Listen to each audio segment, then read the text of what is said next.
Dear Midnight Masters, we put in a lot of work to bring you these terrifying tales and chilling stories. Curating and narrating the creepiest creepypastas is our labor of fright and delight. But we can't keep doing it without your help. If you're loving the scary content we're putting out, please show us some love by hitting that like button, subscribing to our channel, and leaving us a comment. Your support means the world to us, and it helps us keep the scares coming. So, let's keep the spooky fun alive together. Like, subscribe, and comment below. Thanks for being awesome.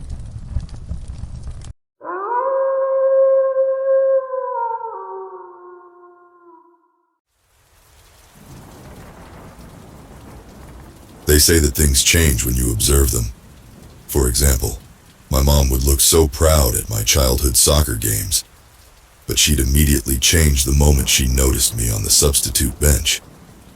A moment of observation, intended or not, can change everything. One summer, my parents drove me out to a nearby national park.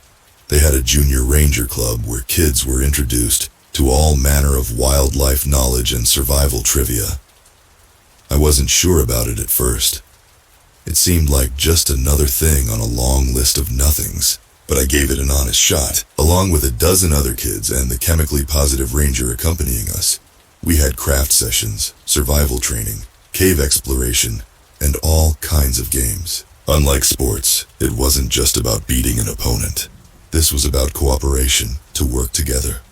Seeing us all work towards a common goal changed something in me, brought out something good. I enjoyed that.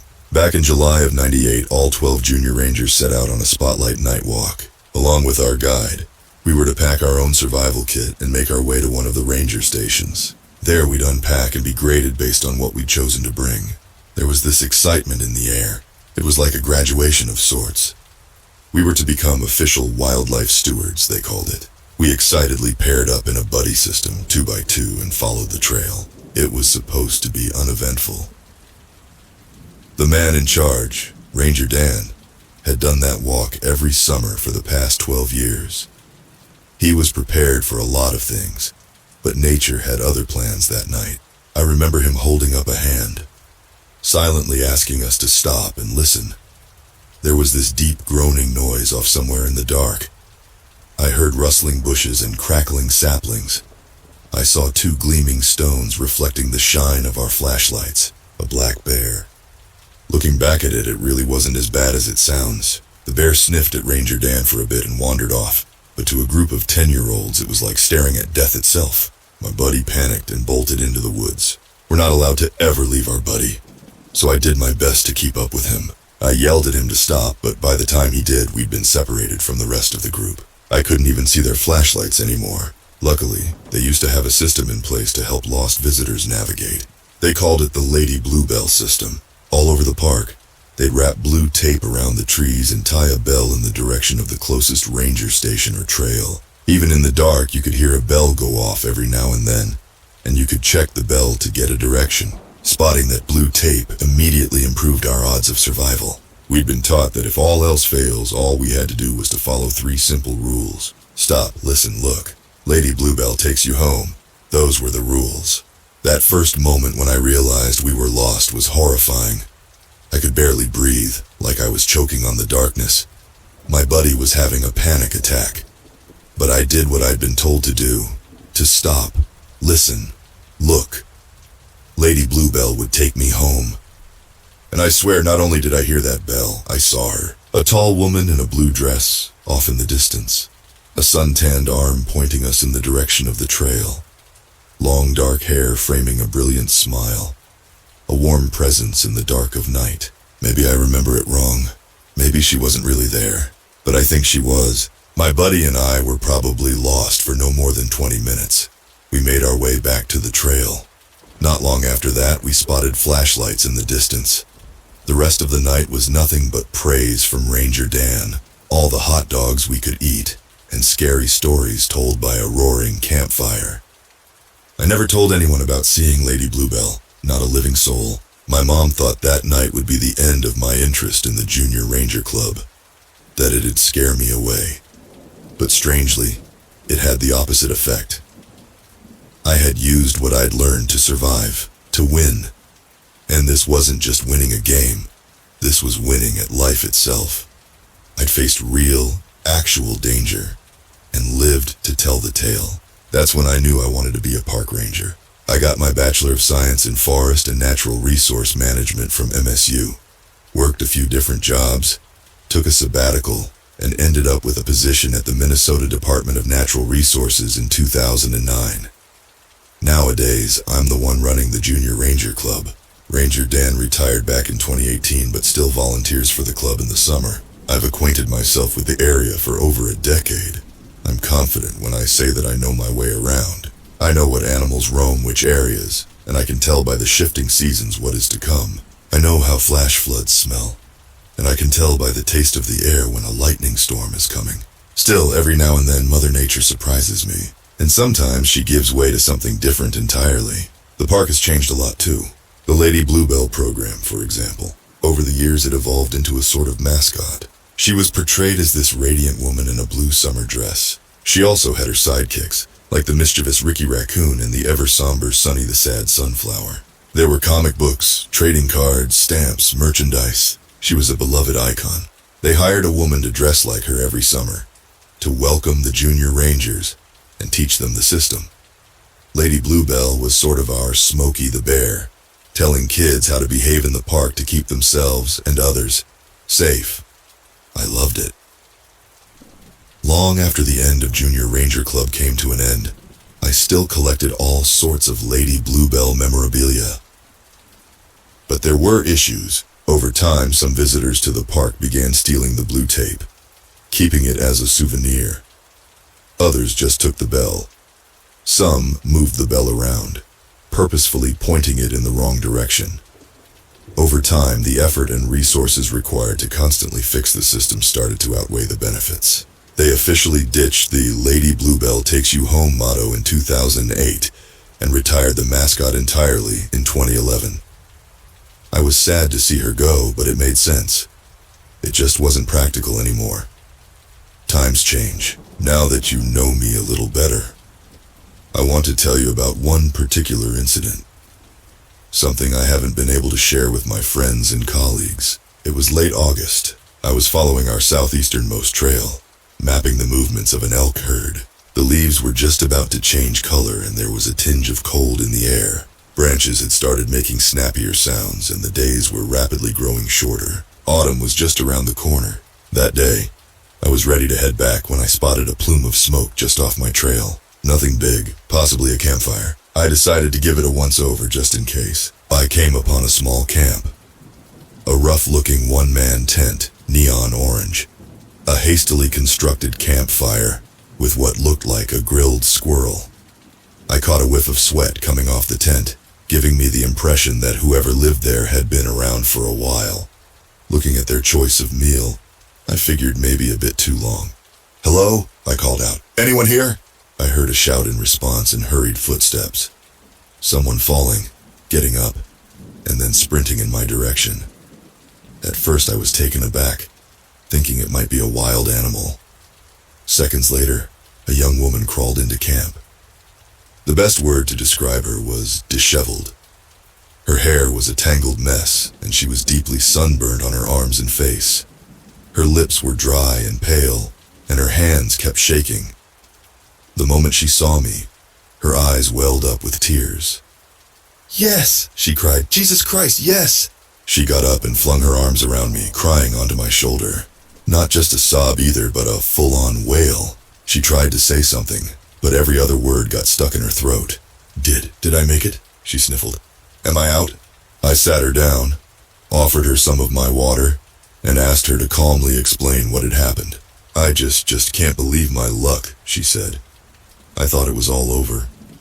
I choked on my words. Nothing had prepared me for this. We weren't out looking for anyone.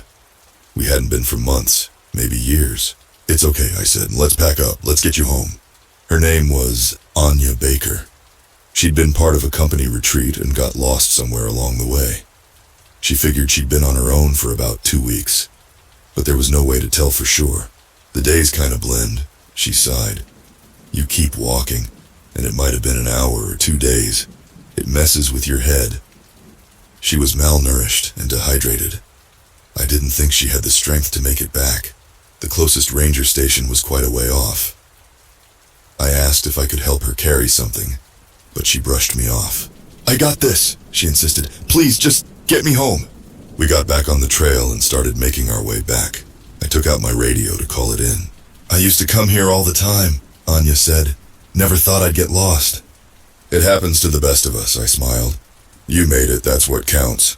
I thought I did it right. I stopped, listened, and looked, followed the bells. All of it. We don't do that anymore, I figured. I told Anya about how the Lady Bluebell program had been discontinued for over a decade. I complained about the sabotaged bells, the stolen tape, and all the stupid things that tourists had done over the years. Frankly, I found it strange she'd found any bells at all. I hadn't seen them for years. But there were more immediate concerns. I'd never had trouble with my radio before, and now it was dead as a doornail. I brought out my backup batteries, but the radio stayed silent. Still, Anya was in better shape than I'd anticipated, so I figured we'd make it back by nightfall if we kept a good pace. About 200 feet down the trail, something started to feel wrong. The trail should have turned by then, heading west. Instead, it kept going north. Looking around, I couldn't see any of the usual landmarks. We continued for another 10 minutes, only to see the trail suddenly stop. Not slowly disappear into the moss, but stop altogether. There were no trails like that. Not on that hike. Not for as long as I'd been there. I wasn't taking any chances, and there was no point dwelling on it.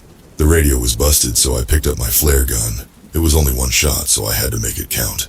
I aimed it up, asked Anya to step back, and fired. The light soared into the sky with a whoosh, bathing the treetops in an intense red glow. Those things are louder than you think. It's nothing like the movies. "Now we sit tight," I said. "They can't find us if we keep moving." "So we buddy up," Anya smiled. "That's what you're supposed to do, right?" "That's right," I nodded. "You a junior ranger?"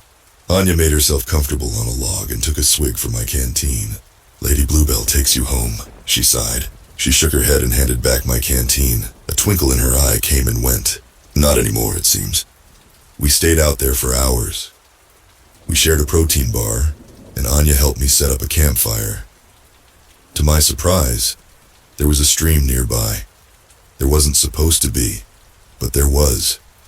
We boiled some water, refilled my canteen, and made ourselves comfortable. It could be hours before someone got to us. It didn't take long for the sky to turn black. I figured no one would find us in the dark, so we set up camp.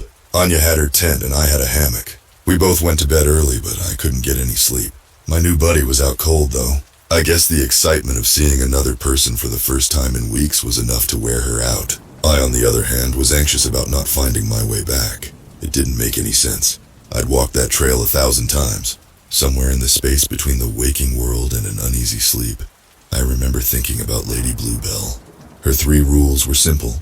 Stop, listen, look. First, to stop so you don't get more lost than you already are. Second, to listen. The sound of the bells usually travels much further than the sight of the blue tape. And the third rule, to look, was a reminder to identify which way the bells were positioned. I remember thinking that we'd already done the first part. We'd stopped. A part of me wanted to listen, like I'd done back when I was a kid. To hear that bell and find my way back. As sleep faded from my mind, my eyes drifted into the dark. I noticed a strip of blue tape wrapped around a nearby tree. Strange that I hadn't seen it before. Maybe it wasn't there until I started to look for it. Anya was awake long before I was. She'd heated up a bag of chickpeas from my pack and sliced up some salami. Simple stuff, but all you needed to keep going. I went to refill the water canteen again, but couldn't find my way back to the stream. Realizing it just wasn't there anymore made my blood run cold. I wasn't used to doubting myself. I knew these woods like the back of my hand, and suddenly it felt like I'd found an extra finger. None of this made any sense. I checked my map and double-checked my compass. There was nothing even close to a landmark in our vicinity. There were no obvious elevations, lakes, or rivers. I was running out of options. It took me a moment to realize the Anya was staring at me from across the campfire. Having picked up on my anxious fiddling, she gave me a reassuring smile. "I saw her once, you know," she said. "Back when I was a junior." "It's not uncommon," I added. "Lots of kids think they see her." We all made her up in our minds, trying to convince one another that she was real. Anya finished up her last spoonful of chickpeas. "I was out fetching firewood. I wasn't even lost." She just stood there looking at me. "Shadows can play tricks on us." "No, see, that's the thing," Anya laughed.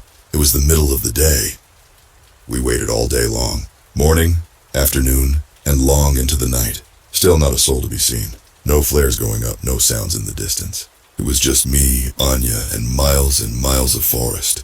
A forest that should be familiar to me, but somehow wasn't. We decided that come morning we would make our way back on our own. Heading straight north should bring us to one of the main trails, no matter our approaching angle. I couldn't bring myself to tell Anya that I too had seen Lady Bluebell. After all these years, I still couldn't believe it, even though it had been just as clear as the way Anya had described it. That night I stayed up listening to the howling wind. I tried to ignore it, but I couldn't. I couldn't help but to listen. And the more I tried to avoid it, the more I heard it. And there, hidden in the breeze, was something else. Distant bells urging me to look for Lady Bluebell. The next day we packed up and got moving. Anya was much better off than when I'd first met her, having snacked on most of my backup rations. I still had some left, but we'd have to start foraging soon. Still, the trail shouldn't be more than a few hours out, at most. But then again, nothing seemed to be where it ought to anymore. We hiked through a clearing, stepping over collapsed trees and knee-length grass. Then I spotted something in the distance. I waved Anya over and we took a detour. It was one of our old stop, listen, look signs. I hadn't seen one in years. It was a bit roughed up, but still legible. However, it had been slightly altered. Someone had added "don't" to every line with a bright blue paint. "Don't stop. Don't listen. Don't look. Lady Bluebell won't take you home." "Did you?" "No," Anya interrupted. That's new." We came to the same conclusion. We weren't alone out there. We continued north, but I couldn't help the feeling that there was something off about the whole area. I started to notice little details all around, broken branches and paths in the grass. There was a spot next to a large rock that looked like someone had been sleeping next to. The tracks were pretty distinct. I even found a few footprints, and Anya swore that she'd never been there before.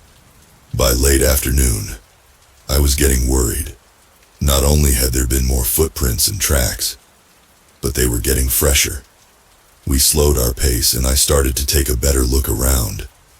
I needed to get an estimate of just how many others were out there. I was following the tracks of about 3 people when I saw another clearing ahead of us. It took me a few moments to realize that we had, effectively, walked in a circle. We were back at square one.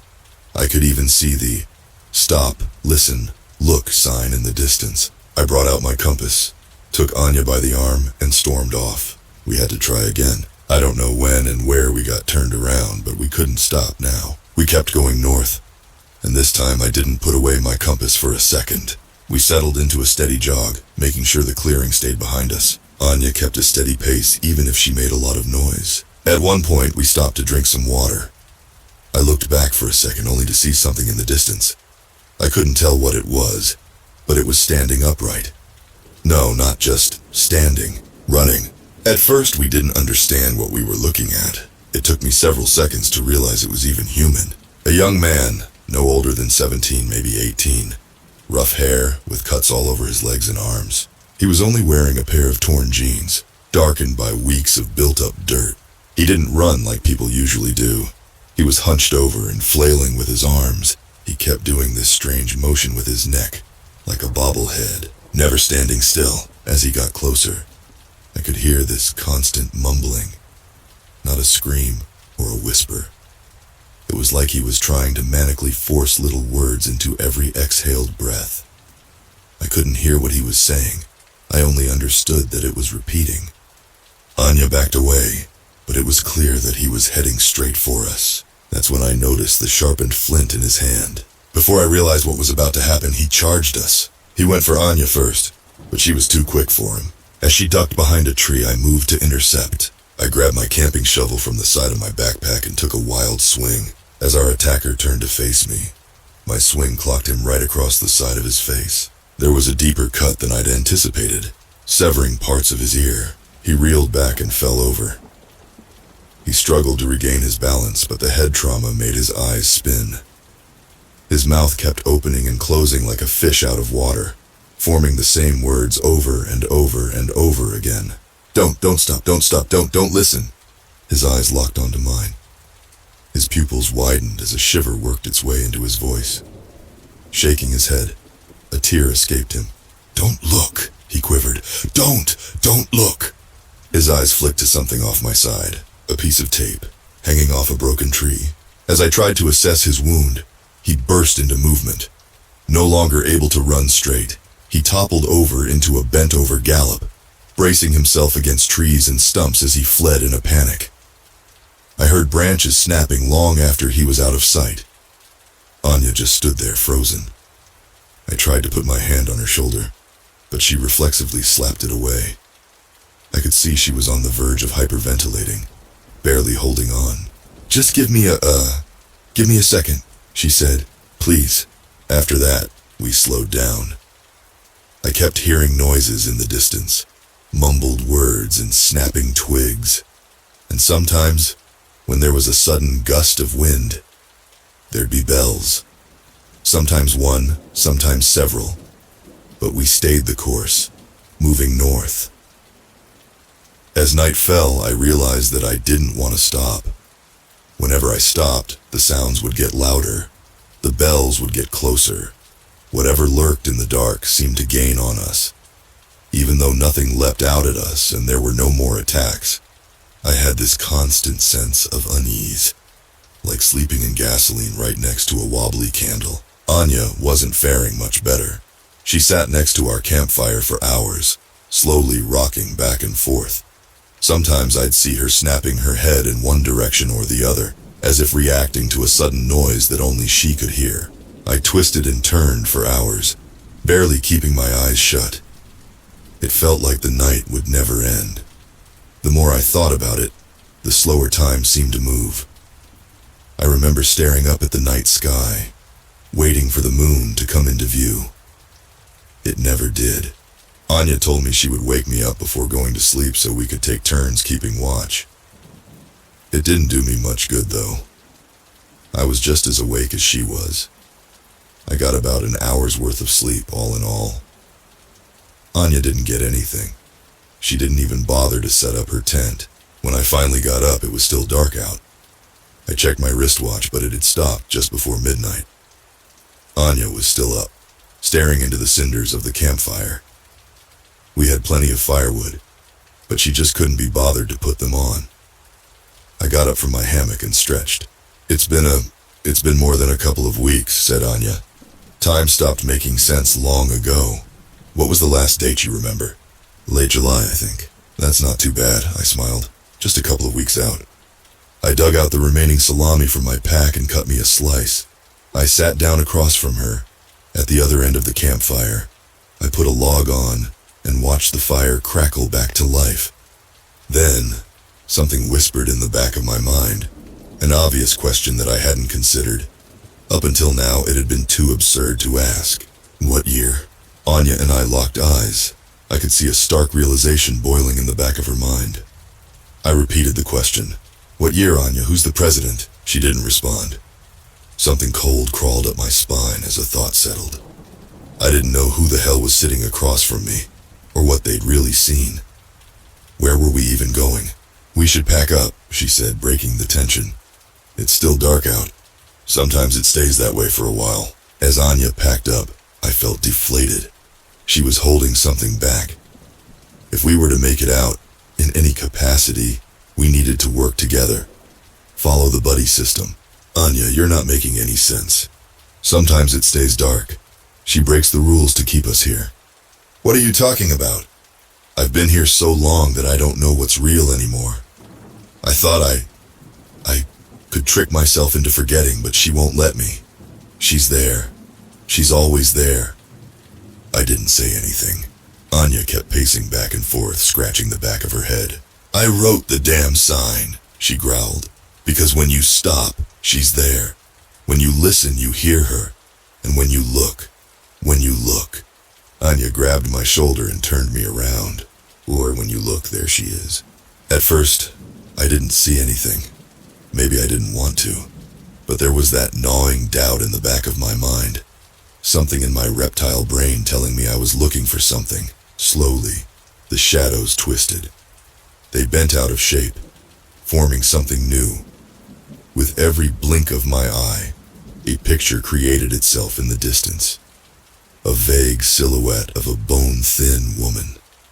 A few tufts of hair clinging to a decrepit scalp. A broken jaw hanging like a loose thread, swaying back and forth with a sudden breeze. A sour smell wafted my way, coating my tongue with a spike of ammonia. And of course there it was, her signature blue dress, assuring to one and all that there could be no mistake. Lady Bluebell. Anya, what is? I looked back, only to see Anya backing away. She was packed and ready to go. She'd taken my canteen and I could see my pack lying next to the campfire, wide open. There was a palpable fear in her eyes like a wild animal. I can't let her take me, Anya wheezed. I'm sorry, I'm so sorry. Before I got the chance to process what she'd done, a sound cut through the forest breeze. Bells, so many bells. I turned to see the broken woman towering over me. She was so much taller than expected. My legs buckled as I looked up at no less than a 9-foot-tall monstrosity. Her torn blue dress was lined with bells that chimed against every branch and root she passed over. She wasn't going to let me leave. She refused to be forgotten. I shouldn't have stopped, or listened, or looked. I stepped back and she stepped forward. Her feet barely touched the ground, floating inches above the moss. Her ivory eyes burrowed into me, shrieking with desperation.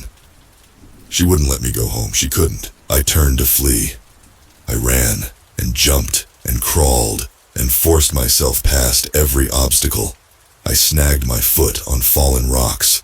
I tumbled down a sudden slope, dropping half my gear. I stepped through a shallow mire, drenching myself in cold water all the way to my knees. I bloodied my hands and feet and face, but I kept going, and somewhere along the way the sun rose. Wheezing for air, I realized I couldn't hear the bells anymore. But the moment I stopped to listen for them, I heard one. No! I yelled out loud. No! Stop thinking! I bit down on my thumb and screamed. I shouldn't listen. I shouldn't stop either. I had to keep going. It all reminded me of what my teachers had said years ago. How the world changed when we observed it. Maybe if it wasn't for people coming listen and look, there would be nothing to see there. Maybe by keeping people around, a part of her collective self remains.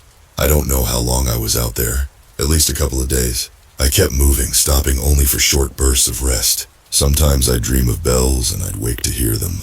The slightest thought of Lady Bluebell drew her to me like a moth to an open flame. I'd hear the bells long before I saw her, but one would always accompany the other. She was always there, a stray thought away. I survived by eating boiled pine cones, roots, and eggs from warbler nests. I tried to track my progress, but there was no way to navigate. I'd either end up where I came from, or going in the wrong direction. I saw that same sign, in that same clearing, at least a dozen times. Don't stop, don't listen, don't look. My feet chafed, and I'd grown a solid bear stubble. Having barely slept, I was having trouble shaping cohesive thoughts. I remember sitting by a stream, not knowing how I got there. Maybe the same stream I'd seen that first day of meeting Anya. I was wringing out my socks and trying my best to ignore my shivering hands. I felt so weak that I couldn't remember what strength felt like. Just getting back on my feet felt like such a monolithic task that I couldn't force myself to do it. I resigned to sitting there with one naked foot in the ice-cold water. My skin color faded as my blood cooled from a painful purple to a sickly blue. It took me a few moments to realize I wasn't alone, but it wasn't Lady Bluebell. It was Anya just across the stream. She looked at me with this air of pity, apologetically even. It took me a few seconds to notice the makeshift spear she'd whittled, using the Swiss Army knife from my pack, no doubt. "I really am sorry," she said. "After she feeds, she calms down. When she's calm, you can get out. I had to bring someone new in. The others are too fast, too clever." I didn't even care. I couldn't bring myself to curse or scream. I just hated Anya and what she'd turned me into. I kept my eyes on the stream, watching the water turn my foot a new tint of blue. "Just take a nap," she said. "Lean back and let it happen. No fuss, no drama." I barely listened. All I could think of was that tinge of blue forming at the edge of my toe. It made me think of her. It made me think of bells. It made me look for her. "That's it," said Anya, readying her spear. "I'll just give you a little tap to make sure we won't have any problems."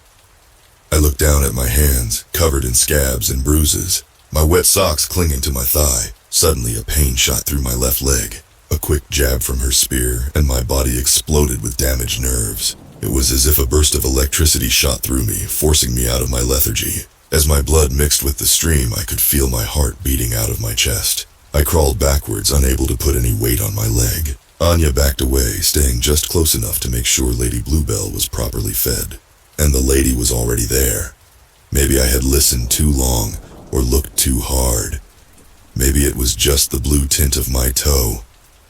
Whatever it was, my thoughts had drawn her to me, and this time, I couldn't run. I heard the bells dragging my way, and saw a long shadow cover the ground. I looked back for a moment, catching a glimpse of her dead eyes coming my way. "Lady Bluebell didn't take you home anymore." I couldn't run, but I had to try something. Anything.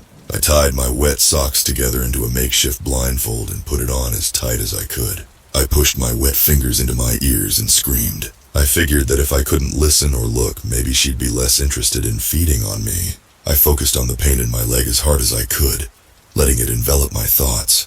I knew she was closing in. My pulse went haywire, begging me to panic, to look back, to listen for threats, and run, to know what to expect and prepare myself. But I didn't. There was the soft touch of a cloth against my head. Little pieces of metal bells dragged across my body as Lady Bluebell passed me by. She didn't care for someone who couldn't look or listen. But Anya could. Anya did. Keeping the sock blindfold on, I flopped onto my belly. I kept my fingers in my ears, screaming until my throat was raw. I felt a thumping in the ground as something was dropped, and quick footsteps in rapid succession. Someone was running. Then, a sudden stop. For what felt like an eternity, it was just me and my thoughts. Maybe she got away. Maybe we both made it. Then, something meaty bumped into me. Something warm and wet. It splattered onto my clothes and stained my face, drowning the air with a stench of blood. There was a reverb in the air, like the vibration of a scream. But I didn't turn to look. I didn't turn to listen, and I refused to stop. Hours later, I made myself a crutch. I pressed wet moss into my ears and kept the blindfold tight. Blind and deaf, I forced myself forward. It was just inches at a time, and every step of the way shot through me like a bolt of lightning. And somewhere along the way, I felt a solid trail under my feet. Taking off the blindfold, I started to notice familiar landmarks. My clock started ticking, and my radio burst to life. I was back on familiar ground. Maybe Anya had been right. Lady Bluebell was more relaxed after a feeding. Civilization was just around the corner, waiting for me to observe it once again. I'd been gone for 6 weeks. It was none other than Ranger Dan that came across me, leading a troop of junior rangers across the same trail as all those years ago. And yes, he had hot dogs. Now that some time has passed, and my leg has healed, I've retreated to an administrative position. I keep my exposure to the park minimal. I haven't told anyone about what really happened. Not only because it sounds completely insane, but because knowing about it might actually put them in danger. I might not get along with everyone, but I wouldn't wish for anyone to come looking for Lady Bluebell. Anya Baker was indeed reported missing from a company retreat about 8 years prior. The strange young man was a mystery. No one matching his description had been seen for years. Looking back at it, it feels so obvious. Anya had been so frantically preoccupied with fighting her way forward that she never really considered the very first rule, to just stop. Perhaps there is some greater lesson to be learned. There were so many of us that never wanted Lady Bluebell to leave. We stopped along the trails to listen and look, hoping some part of her was still out there. Maybe we were just looking for our childhoods. I know I was. I believed that she was some collective consciousness of belief, remaining in a forgotten part of what the park used to look like. A creature we all made and abandoned, like the ghost of someone who never truly was. Maybe the world changes when we look at it, and sometimes it changes when we don't. And in the deep dark of those unseen chasms, things still grow, unheard, unseen, and unstoppable.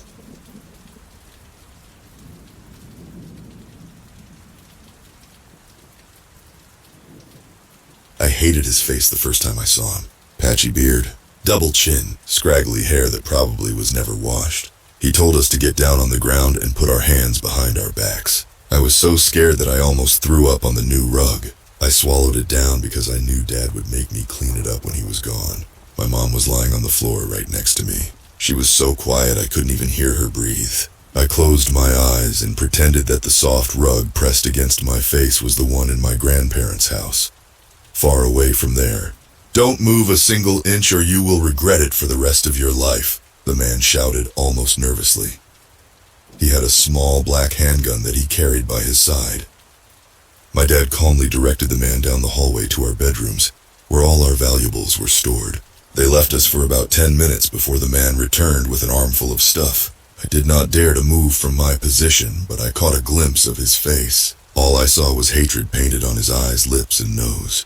I became furious when I realized what he had stolen from me. Luxury watch, $5,000 cash, my Xbox. The man slammed the front door behind him and I immediately started crying. My mother wrapped her arms around my sobbing face and assured me that everything will be okay. She promised that Santa would buy me a new Xbox for Christmas. My dad stood silently in front of us, anxiously running his hand through his receding hair. I turned to my dad looking for something in his face, some sense of empathy or fear, but there was nothing. His face was empty. These days my father's face is dead. It's been 30 years since that man came to our house. The strong, successful man that my father once was is now a lost memory. The doctor said yesterday that his Alzheimer's is reaching its final stage. The only thing left on my dad's face is the drool my mother has to wipe off every 15 minutes. I remember my own friends would not want to come over because they were afraid of my dad. As the manager of a large agricultural manufacturing company, my dad oversaw more than 200 employees. I can hardly imagine what those poor souls had to go through. Sometimes I felt like I was one of his employees too, always trying to impress him, to be like him, but never feeling like I could. That night, I truly couldn't believe that my dad allowed a fat burglar to push my mother and I to the ground and take my Xbox. Any day I could wake up and Dad might be gone. Honestly, I don't really care. This family died a long time ago when that man first broke into our house. There are some things that I refuse to forget. Can't brush his own teeth, can't wipe his own ass, can't apologize for what he did to me. The second time I saw his face, I almost shit myself. I was helping my mom clean up the aftermath of my 9th birthday party in the kitchen when I heard a knock. My mom looked a little uneasy as she left the scattered wrapping paper on the table and walked towards the door. I peered over into the hallway, curious about who would be at our house this late at night. My grandfather, whom I was deeply close to, had recently passed away, and Grandma would frequently visit the house if she needed help changing her oil or fixing the TV. I assumed it was her, so you can imagine my surprise when my mom opened the door to him. I was absolutely petrified. The man stared me down and the room fell silent. I soon remembered everything I hated about his face. Why couldn't he shave his disgusting neckbeard or take care of his poorly aging skin? My mom left the room to get my father, and I sat silently looking down at the table, afraid to maintain eye contact with him. I could hear his footsteps approaching me when my parents emerged into the kitchen. "Sir, we keep all the money in the safe next to our bedroom. There is nothing you would want here," my dad pleaded. "No," the man replied, putting his handgun back in his belt. He lightly grabbed my arm and told me to stand up. He looked at the wrapping paper scattered across the kitchen floor. He stared at me again. He saw the fear frozen on my face. "Is it your birthday today, boy?" "Yes, it is," I replied. My face scrunched up and tears started rolling down my cheek. I don't think I ever cried that hard in my life. It almost felt good, like I had nothing to hide from anymore. The tears felt like a bloody nose that not even 100 tissues could clean up. My dad used to make me feel so embarrassed every time I cried, but that night he looked ashamed. At the time, I cared about two things in life: baseball and video games. The man took everything I got from my birthday party. The same routine. All of us down on the ground. This time our faces on the hardwood floor. My mom breathed loudly this time, hiding her own muffled tears. Call of Duty Modern Warfare 2. A pack of baseball cards containing the 2009 World Series championship team. Hollow Reach. Fuck. That one hurt the most. I was really looking forward to playing that game. I heard footsteps leaving the kitchen and the deafening sound of the front door being slammed. I slowly stood up and saw the imprint of my tears on the hardwood floor. A pathetic little puddle. My dad gave me the same shtick he gave last time. Blah blah blah, we will call the police. Blah blah blah, we will get you more baseball cards. Blah blah blah, don't go around school telling people about this. I nodded in agreement until all of his words became a hum of nothingness. At least there was something on his face this time. Shame. A lot of it. After that night, I only cared about one thing in life, and it wasn't baseball or video games. The only thing that brought me joy was thinking about everything I would do to his face the next time I saw him. If only I was strong enough. I became obsessed. Before bed, bored in class, in the shower, I thought about what his face would look like if I had my aluminum baseball bat with me that night, or if I had a bucket of boiling water that I could throw at him.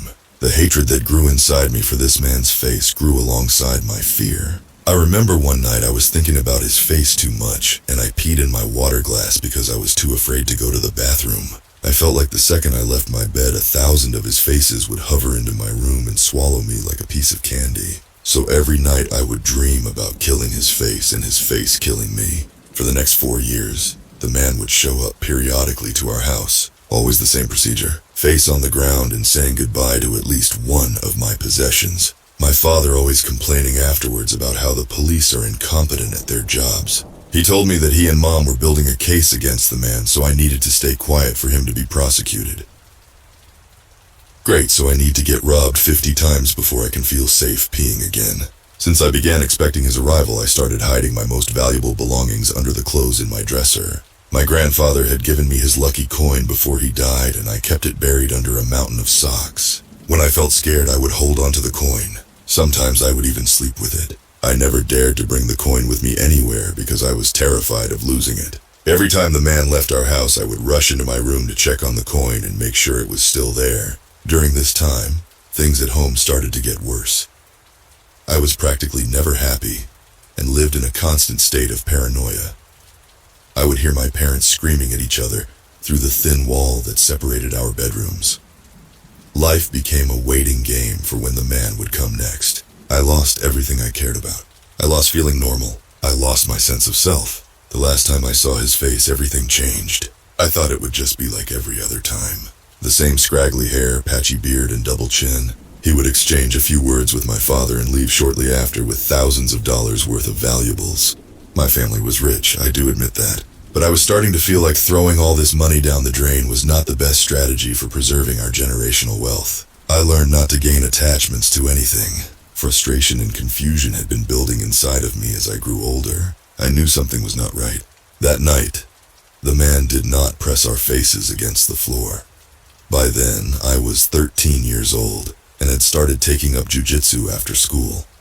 I was tired of feeling weak, so I thought I should do something about it. Instead of going to my parents' bedroom where all the money was kept, the man entered my room.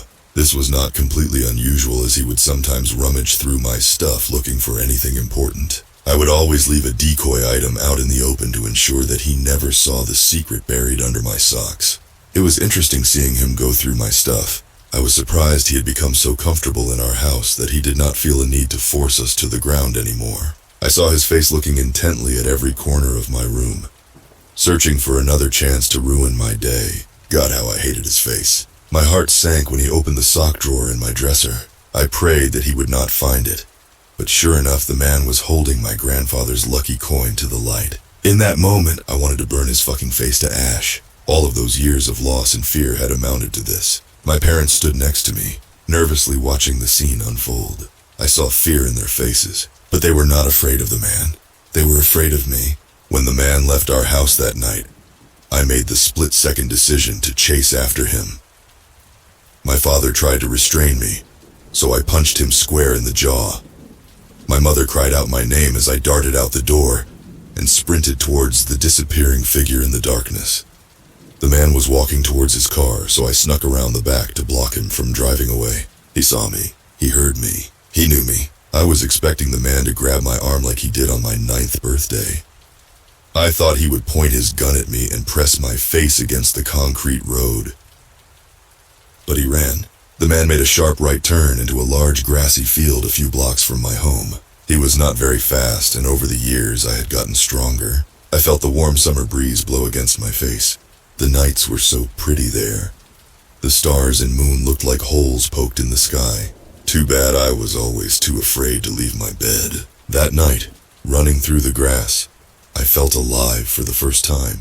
Everything was silent except for the sound of cicadas, footsteps, and heavy breathing. I was catching up on him. That night I wanted to fuck up his face so bad that he would need facial reconstruction surgery.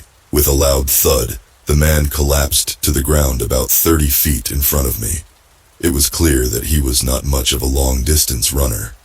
I slowed down and began walking towards him, my heart beating out of my chest, my lungs gasping for air, my face painted with fantasies of revenge. I approached the man who was lying down on the grass trying to catch his breath. He attempted to reach for his handgun, but I quickly pinned his arm down. I reached into his belt and pulled out the gun. Examining it closely, I realized that it wasn't even real. I had seen this type of gun before at my friend's place. It was a fucking BB gun. I started to laugh. So this entire time you were robbing my house with a BB gun? The man remained silent. Answer my questions or I swear to God, I will make sure you regret it for the rest of your life, I stated plainly. Maybe it was the moon. Maybe it was my face. But the man started crying. An explosion of tears that beat whatever I displayed on my 9th birthday. Here was the man that I had feared my entire life, crying like a newborn baby.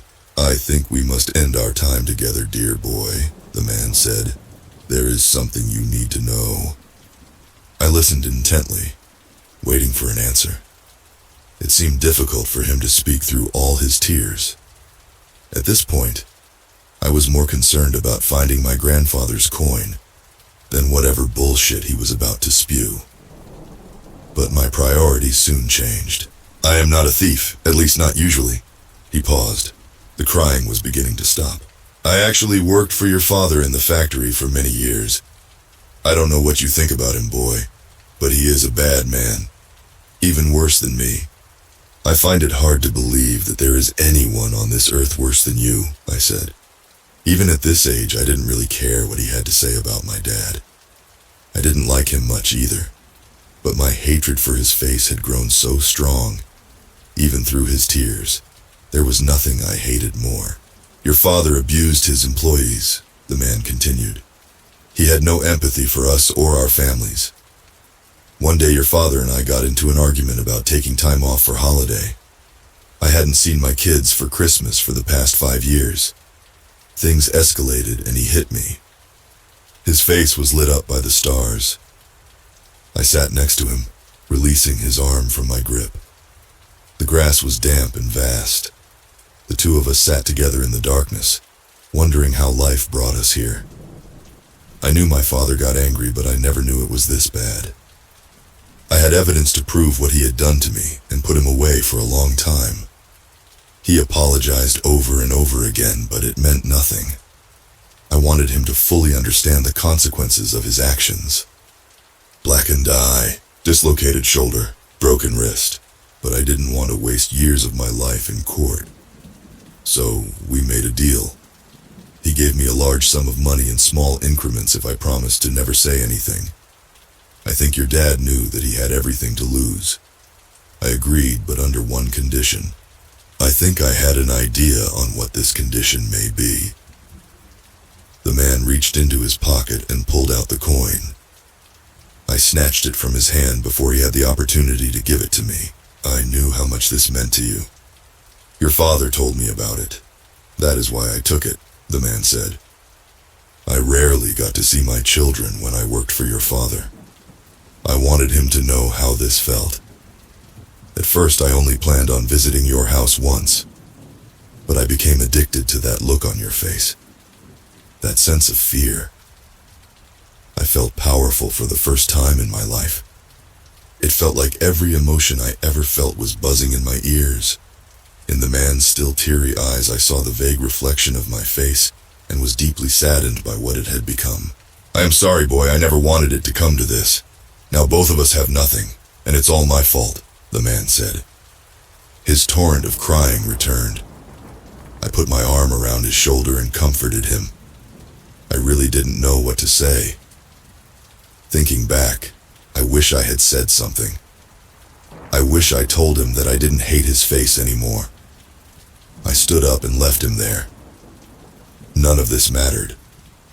I followed the moon home under the leaves, blowing in the beautiful summer wind.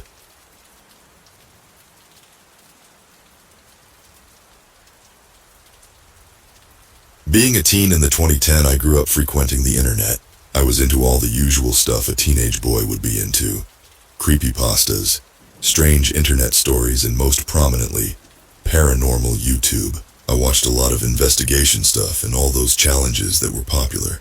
You know, the kind internet myths or stories that got turned into challenges that could be milked for views. I'm not sure I ever fully bought any of it, but I do know for sure that I was too afraid to try anything myself. Nowadays, I haven't been into that kind of stuff, as I've been busy with work, and I suppose I just grew out of it in general. I live out in the country in a very rural town, only 300 people or so with lots of space between houses. I've always liked the quiet, even as a kid. No noisy neighbors or busy streets to disturb me. My town is only about a 30-minute drive from the nearest city, so I have to drive out for work, but it's not too much of a hassle. Anyways, recently I went out on a work trip where I had to be in a different city for a few days. The hotel I was staying at was a fair size, with well over 10 floors, though I don't remember the exact number. I don't like to think about that place. I had already stayed there for 2 nights. On the third, as I was heading up the elevator to go to my room for the night, I remembered something. Seeing the number of buttons in the elevator reminded me of a challenge I saw a lot of back when I was a teen. It was called the Elevator Challenge. It was dumb as hell and no one believed it, but I couldn't help but think about it. As a kid, even though I knew it wasn't true, something about it still scared me. I haven't heard about it in years, so if you're unfamiliar, the premise of the game is to follow a set of instructions using an elevator in a building of at least 10 floors, and you will end up in some creepy alternate dimension or something. When I arrived to my room, I looked it up out of curiosity, and sure enough, the instructions were still available. I knew everything about it was bullshit, but for some reason a part of me wanted to try it. I think for my inner child or something. Since it was my last night at that hotel, I said, fuck it, why not? I stayed up pretty late, around 2:00 a.m., in hopes that most people would sleep, and I wouldn't have to deal with restarting if someone got in the way. Hey, if I'm gonna do it, might as well commit, right? When I entered the elevator and hovered my hand over the button for the 4th floor, part of me was nervous. I didn't know why, but there was something uncomfortable settling in the bottom of my stomach. I ignored it and pressed the button, officially beginning the game. The elevator rose to the 4th floor and the doors opened. No one entered and I breathed a sigh of relief. I continued to follow the instructions carefully. 2nd floor, then 6th, then 2nd again. So far so good. I pressed the 10th and my stomach dropped as the elevator lurched upward. The feeling happened every time, but something about this time felt worse. Next, it was time to press the button for the 5th floor. Supposedly, a woman is supposed to enter, and if you speak to her or even look at her, something bad will happen. I pressed the button and the elevator moved downward, seemingly slower than before, though it was probably my nerves. When it went still and the doors opened, no one was there. I think I felt both relief and disappointment. I was glad to not have encountered her, but it would have been interesting if I did. I waited for the doors to close, but right before they did, I heard the thumps of light footsteps rapidly approaching the elevator. A woman practically ran into the elevator, and it was clear she was trying to get in before the doors closed. I think at that point I had totally forgotten the rules. I didn't say anything to her, but I did look at her. She wore a light floral dress and sandals, which stuck out to me because it was mid-autumn. Her hair was long, dark, and wispy, loose over her shoulders. I gained some sense and looked away quickly, making sure to avoid her face. I didn't get a glimpse of it and hoped that the few seconds I did look wouldn't ruin things. I quickly pressed the final button for the first floor. Supposedly, if the elevator goes down to the first, you failed, but if it goes to the 10th, that meant you entered the other dimension. Unfortunately, the elevator lowered, taking me to the first floor. Though I expected it, it was a bit disappointing. I left the elevator without looking back as instructed and headed for the stairs to call it a night. Something was weighing on me though as I walked. I wasn't sure when it was okay to look behind me, but as I approached the doors to the stairs, I felt like if I didn't look back right then and there, I'd die. It sounds crazy, but I swear that's what it felt like. I glanced behind me, and to my confusion, the elevator doors remained open, despite usually being closed and already moving again by now. The woman remained inside the elevator looking at me. She wasn't standing creepily though. It sounds creepy when I explain it like this, but she was smiling. The smile itself was empty, and it didn't feel like she was smiling at me. She just looked simply content. She stood still but comfortable. I was too tired to keep thinking about the stupid game, so I turned back and headed up to my room for the night. The next day, I tried to push the game out of my mind. It's one of those times where you do something pointless and choose to pretend you never did so that you don't feel like you wasted time. When I got home, I went about my day as usual. There was an odd feeling in the back of my mind, but I ignored it. That night, I struggled to fall asleep. I had this odd sense of dread, but I couldn't pinpoint why. The next week went the same way. Normal days aside from an odd feeling, followed by a struggle to fall asleep because of a heavy feeling of dread. One night, a week after I got home, was when everything went to shit. I got into bed at my usual time, around 10 p.m., and fell asleep in a normal amount of time. No dread, no weird feeling. This time, though, I woke up and it was still dark. I looked at the clock on my nightstand to find that it was around 2 a.m. Then I heard it, the quiet sound of breathing.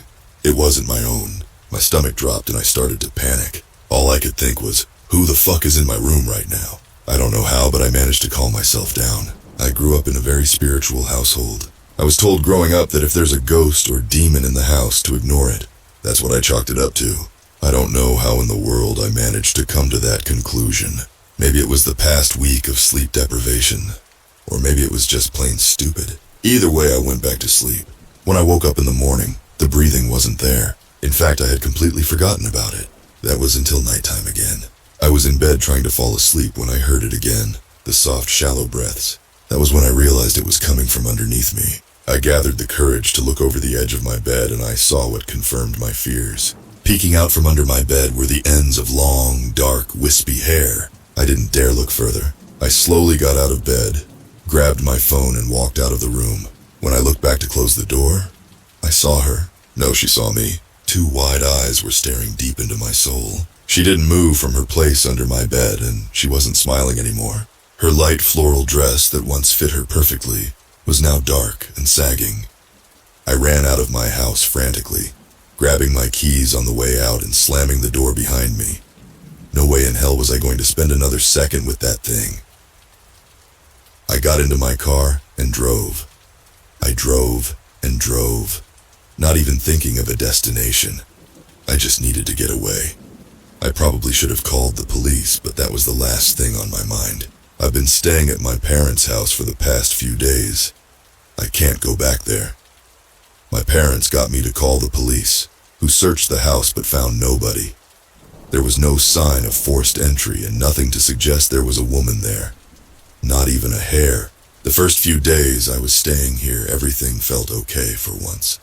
But these past few nights, the feeling came back. That unexplainable fear I felt every night. I'm terrified that I'll hear her again. I'm so scared. I think this means she found me again. I don't know what to do. I don't even know if she's a part of this sick and twisted game, or if I just happened to accidentally cross paths with some crazy bitch. I don't believe this was a coincidence.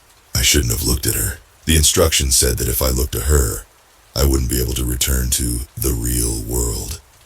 Maybe she wants to take me to her bullshit dimension. I don't even know. I'll cling to anything at this point.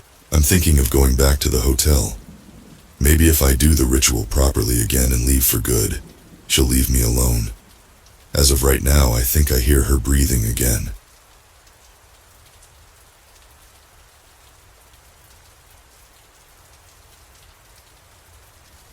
My wife has insomnia and does chores when she can't sleep. It's been that way for so long that I've stopped noticing.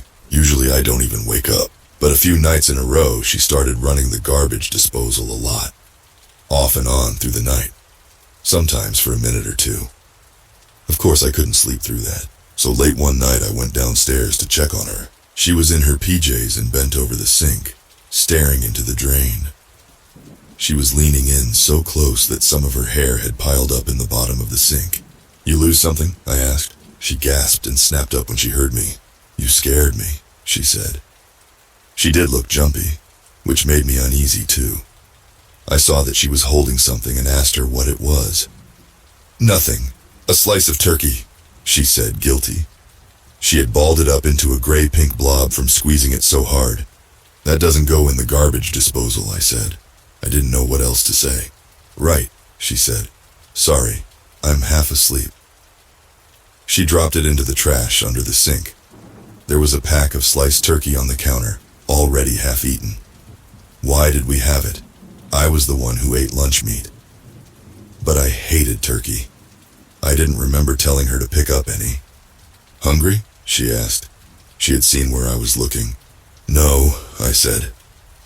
My body had gone cold. Something felt seriously wrong here. She nonchalantly turned around and put the lunch meat back in the fridge. Then, with her back still facing me, she said, "Actually, I did lose something in the sink. A gemstone stone in my ring." She turned around and shrugged. "I'm an idiot. Sorry." "Which did you lose?" I asked, trying to sound nice. I had never talked to her while she was in one of her insomnia spells. It was more like she was sleepwalking, or as if I were talking to a stranger, a woman who only looked like my wife and had wandered into my house. "A little one here," she said, pointing at her ring. "You wouldn't have noticed it. It's really small.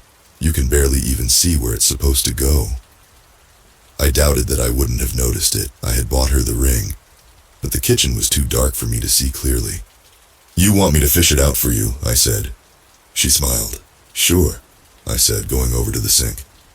I felt a sudden, panicked urge to run back upstairs, but I pushed that feeling down. I loved my wife. I trusted her, even when she was maybe half lying. I reached my hand inside the drain. It was damp and warmer in there than I had expected. The bumpy edge of the blade was almost hot. The metal must have heated up from the garbage disposal running for so long. "It's really small," she said. She came over to watch and leaned against the wall. The switch for the garbage disposal was next to her shoulder. I almost told her to be careful, but didn't. I didn't want to seem controlling. She smiled again at me. I poked around the sides of the garbage disposal container. Everything I touched soggy and soft. Old scraps of food. The container felt like it was made of rubber. I had thought it would be metal or hard plastic, but the sides gave slightly when I pushed, and they were strangely warm. My wife was watching me intensely, her shoulder now on the edge of the light switch panel. My finger brushed something hard, and she moved her arm, the arm that was on the switch, and I ripped my hand out of the drain. "What?" she asked. "Did you cut yourself?" "I'm fine," I managed to say. My voice was shaking. Was she really going to flip the switch? "You are?" she asked. "Yes, I'm fine. I couldn't find anything. Sorry." "That's okay," she said, yawning. She went back up to bed. She moved slowly, oblivious to her surroundings. Maybe she was sleepwalking. I followed her upstairs and found her already asleep. I couldn't make myself get into bed with her. None of it had made any sense, her running the disposal, the meat, her lie about the ring. So I snuck back downstairs. The sink looked the same as before. A few drops of water around the rim. A waxy smear of grease on the stainless steel. I put my hands on either side of the drain and stared into the black hole. There was nothing unusual about it, other than the vague threat of something sharp, hiding out of sight in the dark. But then I heard a low, soft gurgling sound in the drain. I bent over and lowered my ear to the drain to listen better. Maybe it was water moving through the pipes, but this sounded more organic, like the gurgling sound a baby might make. And I realized that my ear felt warm. Warm air was wafting out of the drain every few seconds, as if the hole were breathing. I pulled away from the sink. Nothing came chasing after me. Just to see what would happen, I got out a slice of turkey and pushed it down into the drain with my finger. As soon as the meat had slipped past the drain flaps, the garbage disposal roared to life. The metallic grinding noise rattled through the house. I probably screamed, but I couldn't hear anything over the harsh, wet grating sound. Finally it stopped, my heart pounding. I took all the turkey that was left and dropped it on the drain, then got a wooden spoon and pushed it down into the hole. The garbage disposal turned back on again, and I ripped the spoon out. The end was gnawed to splinters. I'm not sure how long I stood there watching the drain and listening to the blade chew up the meat. A minute, maybe. Then the faucet was running too. My wife was there. She had come down without me noticing. The water gushed loudly into the drain and choked down the pipes. The garbage disposal soon stopped, and she turned off the water. "The water helps the food go down," she explained. I was too stunned to move, and she grabbed me by the arms, talking so quickly I couldn't get a word in. It had started a few nights ago when she had fed the drain some crumbs from the counter. Then she fed it more and noticed that it liked meat, so she got more meat. Whatever it was, the thing down in the drain, whatever it was, growing, nesting it, was getting more active because of the food, and that meant it was getting hungrier, which meant more food. She apologized for putting so many groceries on the card, but it had been worth it. She had tamed the thing. "That's why I knew you'd be safe earlier," she said. "I'll show you." She got a bag of sugar out of the pantry, wet her hand under the faucet, and dunked it into the bag. She pulled her hand out, and it was completely covered in sugar. Then she stuck her hand down the drain. "Stop!" I screamed. She pulled her hand back out. It was perfectly fine and perfectly clean, not a speck of sugar left. "See?" she said. "He won't bite. And it feels good." She sugared up her hand again and stuck it back in the drain. "It kind of tickles, and it's so warm." I couldn't speak. "You want to try?" she asked. And she got my hand wet under the faucet too, and dunked it into the sugar. I let her. I was curious, honestly. More curious than afraid. And then my hand went into the drain. There was a loud, sickening crunch. I remember that. But I don't remember anything after, or even how the pain, the adrenaline and shock blocked everything out. I must have somehow tied a tourniquet on and called an ambulance. It's funny. I close my eyes and I can't even picture the stump. It's still wrapped up. Or the blood. There must have been lots of blood, but it's all cleaned up now, and I can't picture any of it. Nobody could find the hand anywhere. Nobody can find my wife either. She took the cash, the jewelry, the second car, all of it mine. The cops put out an alert for the car. I don't know. It's all so screwed up. Today, I had a plumber come by to check out the garbage disposal. He had never seen anything like it. The shredder and motor were never installed. It's basically an empty container sitting under the drain. "And you said it was working?" he asked, doubtful. "Yeah," I told him. "My wife used it for years.